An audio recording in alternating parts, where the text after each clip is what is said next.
Welcome to the version 2 firmware update for the DTX-PRO module and the DTX6 and the DTX8 kits. In this video we'll look at what's new and what you can expect when you do the update. To make things easier, we'll show you how to do the update at the end of this video. The first thing you'll notice when you do the update is there are many new kits, and many of these use new samples which are also included in the update.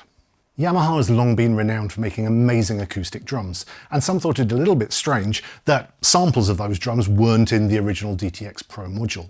Well, now they are. Now we've got recording custom as well as many other samples, specifically recorded for these kits, and they sound amazing. The DTX-PRO also gets new Cymbal EQs. What this means is before, you only had very natural sounding cymbals, and some people didn't like this because they were so used to the very processed sounds on their previous modules. So what you can do now is you can actually choose different EQ curves for any cymbals in the module. So we have the natural sound, which is very full range. Then we have a version which has less low end and is a cleaner, natural, better for recording. Then we have a darker cymbal, and then we have a trashier, more mid-range EQ as well. If none of those EQs are exactly what you're looking for, you can get into every single cymbal sound and drum sound and EQ it exactly how you require. Some of the kits allow you to adjust how much resonance bleeds back into the sound of the kit. When we play an acoustic kit, when we play the bass drum, for example, the bottom heads of the toms resonate. And if you've got mics on them, you can actually hear that sound resonating and ringing.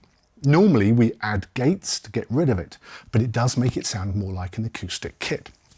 So what we have now is we have the ability to add resonance just by adjusting the effect knob. And this can give us much more natural resonance on the kit and make it sound much more realistic rather than just a selection of samples.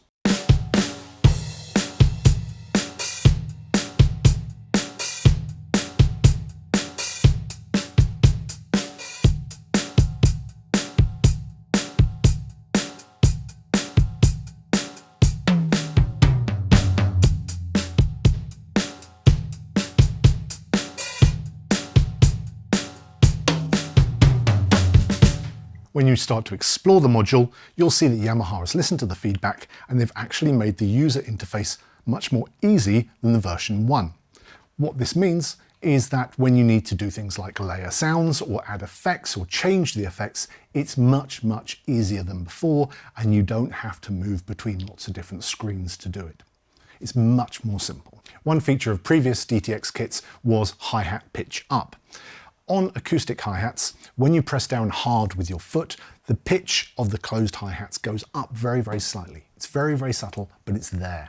This was a feature on previous DTX kits, but now we have it on the version 2 update.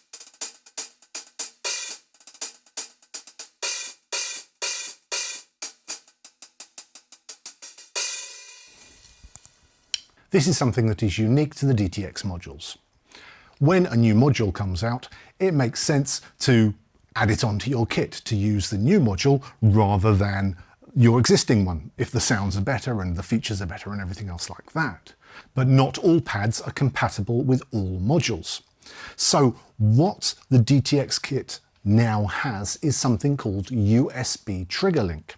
If you have a DTX900 or a DTX700 kit and you want to use the sounds of the DTX-PRO module, you can just link it up with a standard USB cable and you'll be able to play the DTX-PRO sounds from your DTX700 or DTX900 kit. It's very simple.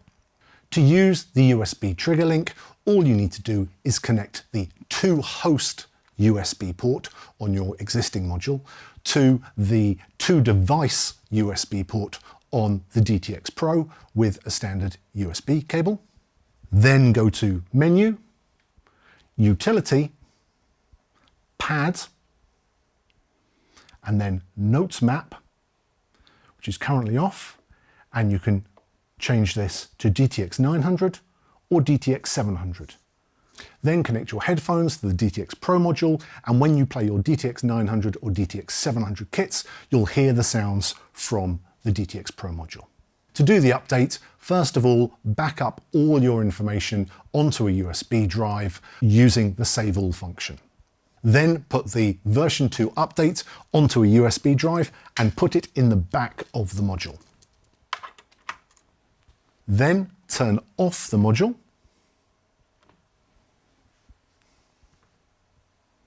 Then press and hold the Start/Stop button while you power on.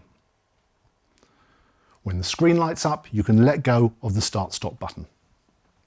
Then on the screen, it will tell you if you want to install it, you need to press the menu button.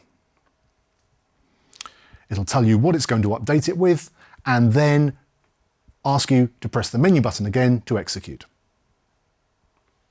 This can take a few minutes. When it's finished updating after a few minutes, the module will ask you to power off. Then you can power back on, reload your Save All file to put all your own kits back into it, and you can take advantage of all the version 2 firmware updates.